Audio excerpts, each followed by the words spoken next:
नमस्कार मंडळी, तुम्हा सगळ्यांचं स्वागत आहे आपल्या या यूट्यूब चॅनलमध्ये. तर तुम्हा सगळ्यांना आजचा दिवस हा खूप सुखाचा, समाधानाचा आणि आनंदाचा जावा, हीच माझी स्वामीचरणी प्रार्थना. तर मित्र आणि मैत्रिणींनो, उद्या आहे पिठोरी अमावस्या. पिठोरी अमावस्या ही शुक्रवारी सकाळी 11:55 चालू होणार आहे. तर ती शनिवारच्या दिवशीसुद्धा राहणार आहे.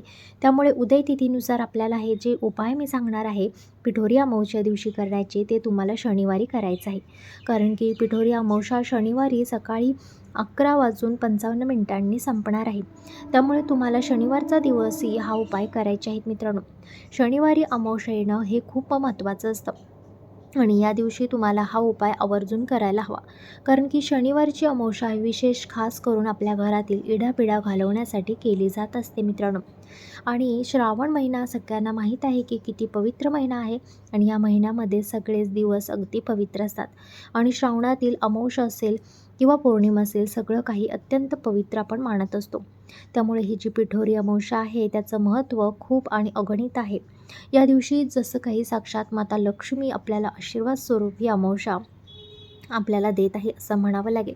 कारण या दिवशी तुमच्या घरातील इडापिडा टळू शकते. तुमच्या घरातील जर आलेला पैसा घरामध्ये राहत नसेल, अखंड लक्ष्मी प्राप्तीसाठी या दिवशी काही खास उपाय तुम्ही जर घरामध्ये केले तर त्याचा तुम्हाला लाभ हा नक्कीच होणार आहे.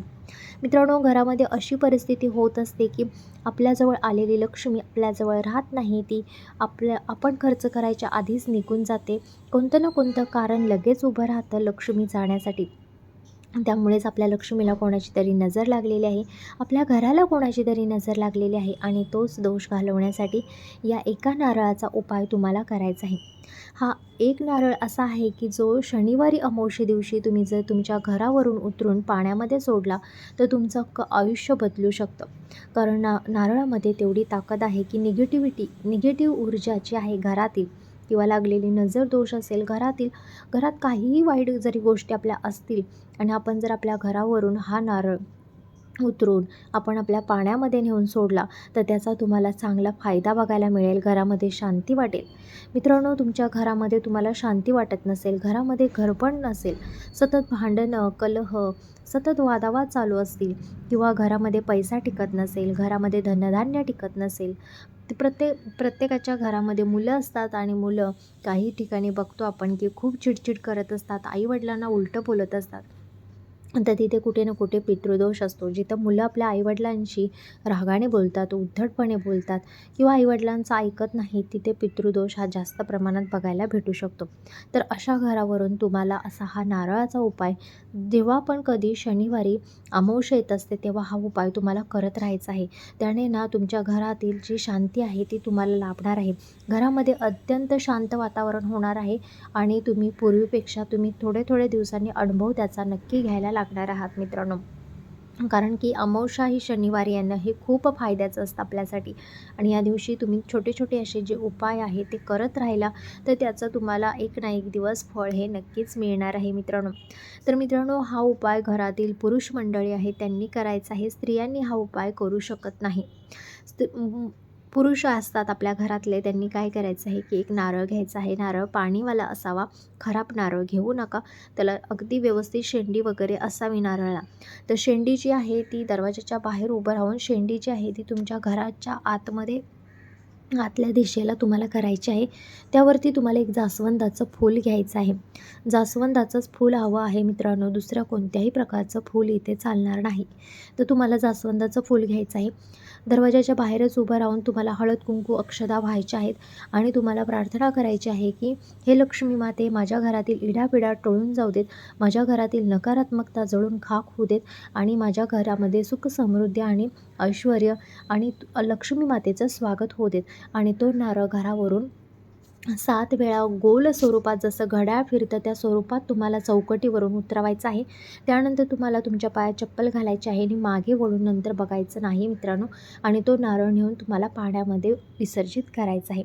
तुमच्या कुठेही आजूबाजूला तलाव असेल, नदी असेल, कुठेही जाऊन ते तुम्हाला पाण्यामध्येच विसर्जन करायचं आहे मित्रांनो.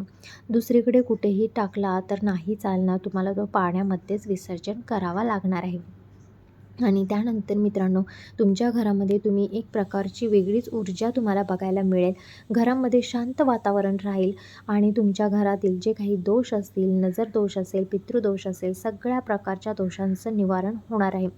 माता लक्ष्मीसुद्धा स्थायी स्वरूपात तुमच्या घरात वास करेल. आलेला पैसा घरातच राहणार आहे मित्रांनो.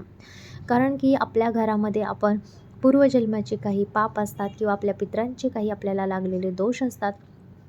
त्यामुळे आपल्या घरामध्ये या काही पहिलं खूप चांगलं चालत होतं आणि पण हळूहळू आपल्या घरामध्ये थोडी कुठे भांडणं चालू झाली, कुठे आपल्या मागे दवाखान्याचे खर्च चालू झाले, कुठे कोर्ट कचेरी चालू झाली आणि ज्यादातर भांडणं ज्या घरामध्ये होत असतात त्या घरात हा उपाय नक्की करायचा आहे तुम्हाला दर अमावस्येला केला तरीही चालेल. पण जेव्हा कधीही श्रावणातील किंवा कुठल्याही इतर वारी जेव्हा शनिवारी अमावस्या येत असते त्या अमावस्येला हा उपाय तुम्हाला नक्की करायचा आहे. दुसरी गोष्ट म्हणजे शनिवारी जेव्हा अमावस्या येते ना, दरवाजाच्या बाहेर तुम्हाला मिरची आणि लिंबू हे तुम्हाला लावायचं आहे.